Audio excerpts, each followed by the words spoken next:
বেঁচে থাকা বিশাল বিলাসিতা, বেঁচে থাকা এমন বিলাসিতা, বেঁচে থাকা আল্লাহর এমন নিয়ামত যে মানুষ সুবহানাল্লাহ বললে আসমান আর জমিনের খালি জায়গাটা নেকিতে পরিপূর্ণ হয়। মানুষ আলহামদুলিল্লাহ বললে নেকির পাল্লা ভারী হয়ে যায়।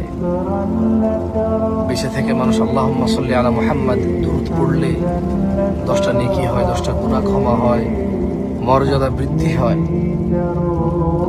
ওর প্রতি রহমত নাজিল হয় 10 বার। বেঁচে থাকলে ফজরের 2 রাকাত সুন্নত আদায় করলে দুনিয়াতে যা আছে এর চেয়ে বেশি কিছু পাওয়া যায়।